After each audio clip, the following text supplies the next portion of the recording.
contributed billions of their own money and equipment to help Ukraine defend itself.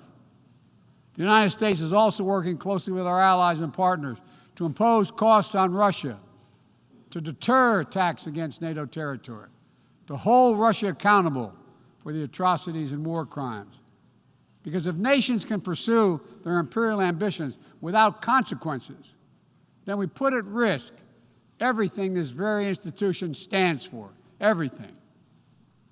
Every victory won on the battlefield belongs to the courageous Ukrainian soldiers. But this past year, the world was tested as well, and we did not hesitate. We chose liberty. We chose sovereignty. We chose principles to which every party to the United Nations Charter is beholding. We stood with Ukraine.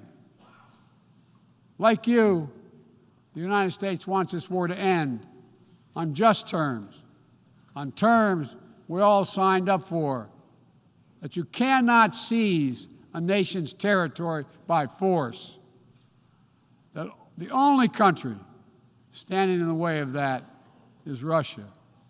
So we, each of us in this body, who's determined to uphold the principles and beliefs we pledge to defend as members of the United Nations, must be clear, firm, and unwavering in our resolve.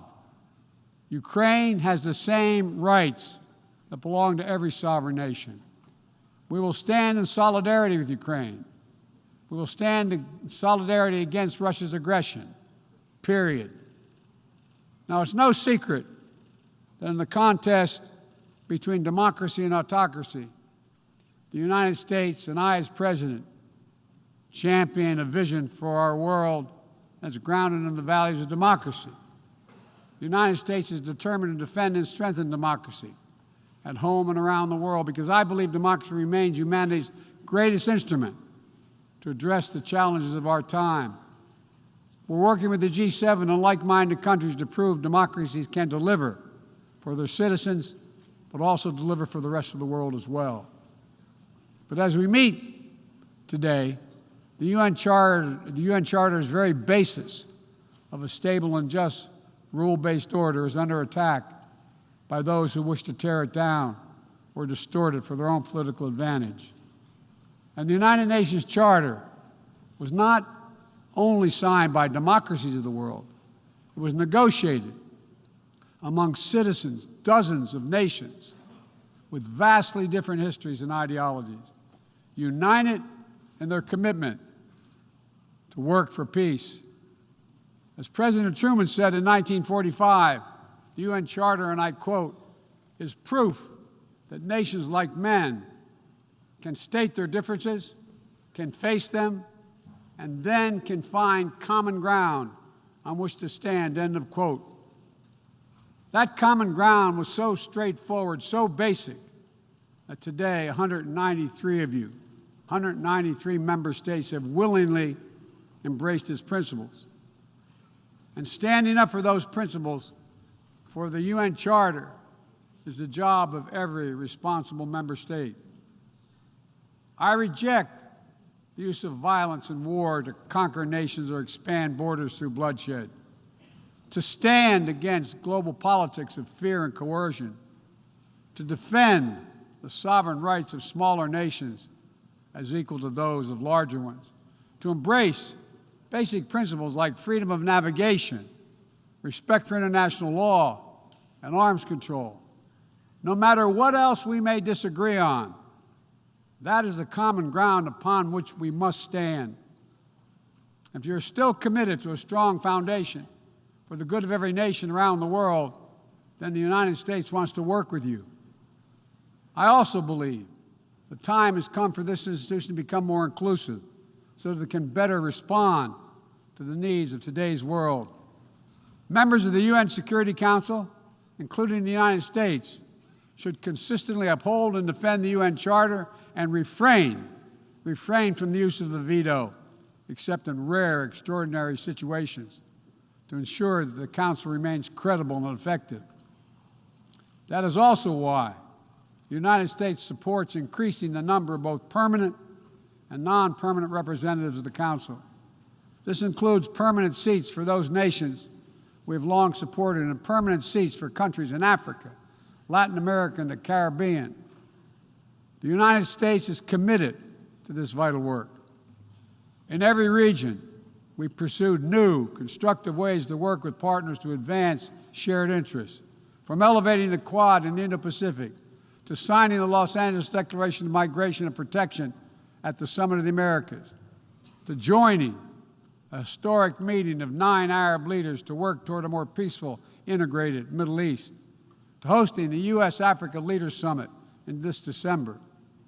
As I said last year, the United States is opening an era of relentless diplomacy to address the challenges that matter most to people's lives, all people's lives.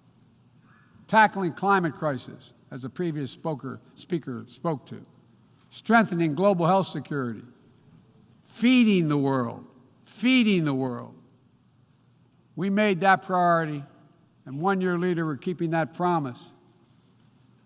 From the day I came to office, we've led with bold climate agenda. We've rejoined the Paris Agreement, convened the major climate summits, helped deliver critical agreements on the COP26. We helped get 2/3 of the world's GDP on track to limit warming to 1.5 degrees Celsius. And now, I've signed a historic piece of legislation here in the United States that includes the biggest, most important climate commitment we have ever made in the history of our country, $369 billion toward climate change. That includes tens of billions in new investments in offshore wind and solar, doubling down on zero-emission vehicles, increasing energy efficiency, supporting clean manufacturing. Our Department of Energy estimates that this new law will reduce U.S. emissions by 1 gigaton a year by 2030, while unleashing a new era of clean energy-powered economic growth. Our investments will also help reduce the cost of developing clean energy technologies worldwide, not just in the United States. This is a global game changer, and none too soon. We don't have much time. We all know we're already living in a climate crisis. No one seems to doubt it after this past year. Much of Pakistan is still underwater, needs help. Meanwhile, the Horn of Africa faces unprecedented drought. Families are facing impossible choices, choosing which child to feed and wondering whether they'll survive. This is the human cost of climate change, and it's growing, not lessening. So as I announced last year, to meet our global responsibility, my administration is working with our Congress to deliver more than $11 billion a year to international climate finance, to help lower-income countries implement their climate goals and ensure a just energy transition. The key part of that will be our PEPFAR plan, which will help 500 million people in especially vulnerable countries adapt to the impacts of climate change and build resilience. This need is enormous. So let this be the moment we find within ourselves the will to turn back the tide of climate devastation, and unlock a resilient, sustainable, clean energy economy to preserve our planet. On global health, we've delivered more than 620 million doses of COVID-19 vaccine to 116 countries around the world, with more available to help meet countries' needs. All free of charge, no strings attached, and we're working closely with the G20 and other countries in the United States to help lead the change to establish a groundbreaking new fund for pandemic prevention, preparedness, and response at the World Bank. At the same time, we've continued to advance the ball on enduring global health challenges. Later today, I'll host the 7th Replenishment Conference for the Global Fund to fight AIDS, tuberculosis, and malaria. With bipartisan support in our Congress, I have pledged to contribute up to $6 billion to that effort. So I look forward to welcoming a historic round of pledges at the conference, resulting in one of the largest global health fundraisers ever held in all history. We're also taking down the food crisis head on, with as many as 193 million people around the world experience acute food insecurity, a jump of 40 million in a year. Today I'm announcing another $2.9 billion in U.S. support for life-saving humanitarian and food security assistance for this year alone. Russia, in the meantime, is pumping out lies, trying to pin the blame for the crisis, the food crisis, on the sanctions imposed by many in the world for the aggression against Ukraine. So let me be perfectly clear about something. Our sanctions explicitly allow Russia the ability to export food and fertilizer. No limitation. It's Russia's war that is worsening food insecurity, and only Russia can end it. I'm grateful for the work here at the UN, including your leadership, Mr. Secretary General, establishing a mechanism to export grain from Black Sea ports in Ukraine that Russia had blocked for months, and we need to make sure it's extended. We believe strongly in the need to feed the world. That's why the United States is the world's largest supporter of the World Food Program, with more than 40% of its budget. We're the leading support of the UNICEF efforts to feed children around the world. To take on a larger challenge of food insecurity, the United States introduced a call to action, a roadmap to eliminating global food insecurity that more than 100 nation member states have already supported. In June, the G7 announced more than $4.5 billion to strengthen food security around the world through USAID's Feed the Future initiative. The United States is scaling up innovative ways to get drought and heat-resistant seeds into the hands of farmers who need them, while distributing fertilizer and improving fertilizer efficiency so that farmers can grow more while using less. And we're calling on all countries to refrain from banning food exports or hoarding grain while so many people are suffering. Because in every country in the world, no matter what else divides us, if parents cannot feed their children, nothing else matters. If parents cannot feed their children. As we look to the future, we're working with our partners to update and create rules of the road for new challenges we face in the 21st century. We launched the Trade and Technology Council with the European Union to ensure that key technologies are developed and governed in the way that benefits everyone. With our partner countries and through the UN, we're supporting and strengthening the norms of responsible state behavior in cyberspace, and working to hold accountable those who use cyber attacks to threaten international peace and security. With partners in the Americas, Africa, Europe, and the Middle East, and the Indo-Pacific, we're working to build a new economic ecosystem where every nation gets a fair shot, and economic growth is resilient, sustainable, and shared. That's why the United States has championed a global minimum tax, and we will work to see it implemented so major corporations pay their fair share everywhere. It's also been the idea behind the Indo-Pacific Economic Framework, which the United States launched this year with 13 other Indo-Pacific economies.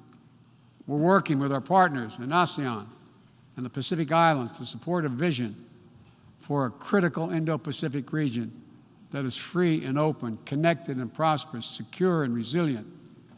Together with partners around the world, we're working to secure resilient supply chains that protect everyone from coercion or domination, and ensure that no country can use energy as a weapon.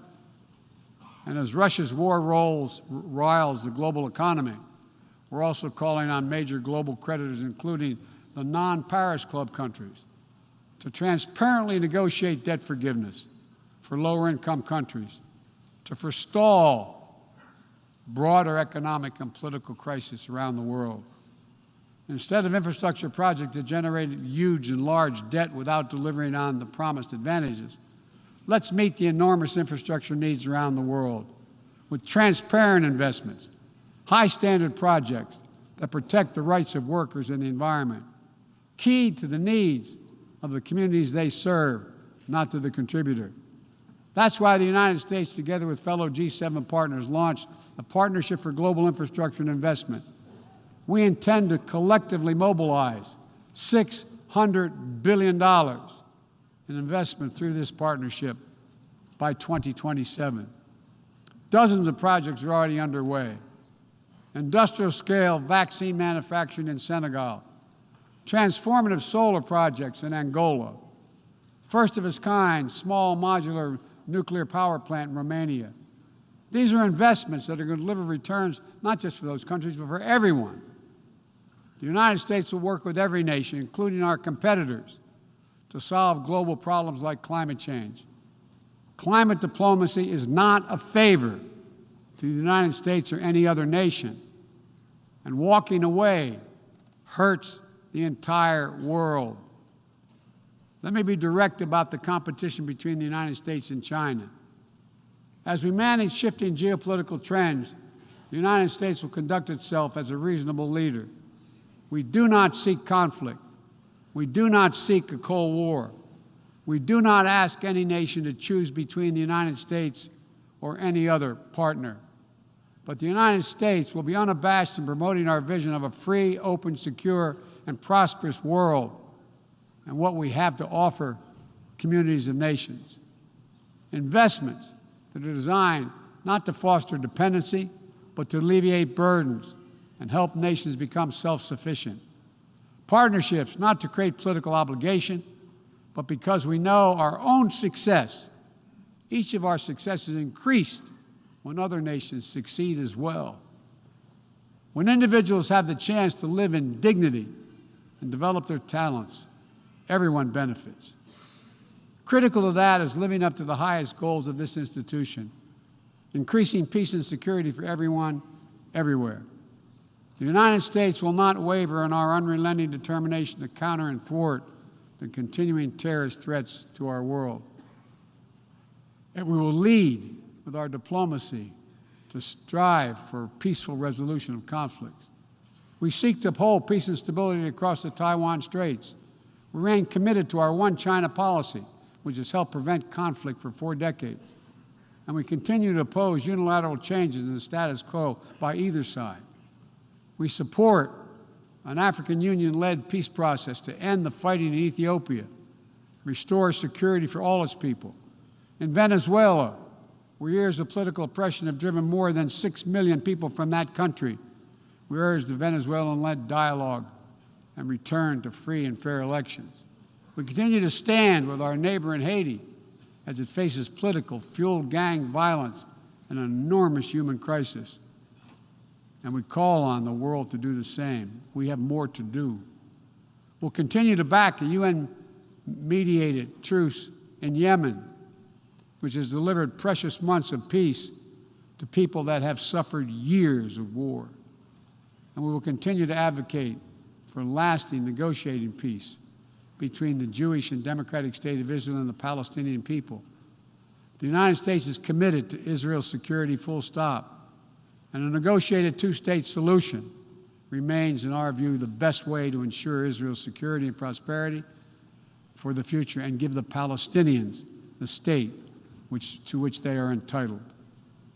Both sides to fully respect the equal rights of their citizens. Both people enjoying equal measure of freedom and dignity.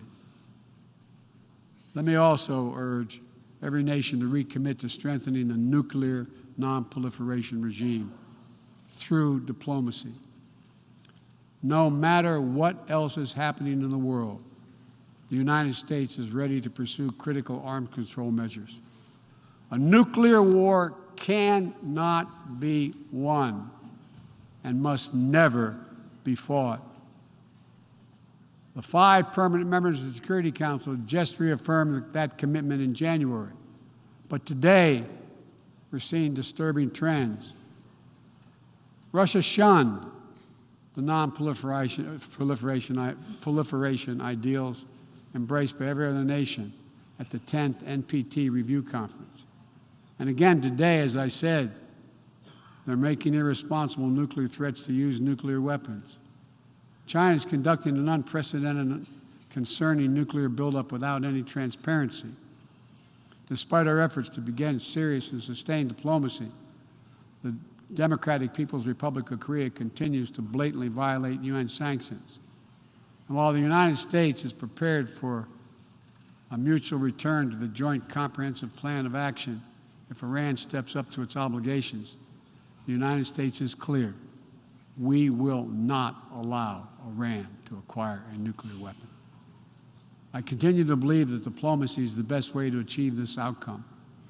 The non-proliferation regime is one of the greatest successes of this institution. We cannot let the world now slide backwards, nor can we turn a blind eye to the erosion of human rights. Perhaps singular among this body's achievements stands the Universal Declaration of Human Rights, which is the standard by which our forebears challenged us to measure ourselves. They made clear in 1948, human rights are the basis for all that we seek to achieve. And yet today, in 2022, fundamental freedoms are at risk in every part of our world, from the violations in Xinjiang, detailed recent reports by the Office of UN and U.S. reports detailing by the U.S. High Commissioner, to the horrible abuses against pro-democracy activists and ethnic minorities by the military regime in Burma, to the increased repression of women and girls by the Taliban in Afghanistan. And today, we stand with the brave citizens and the brave women of Iran who right now are demonstrating to secure their basic rights. But here's what I know.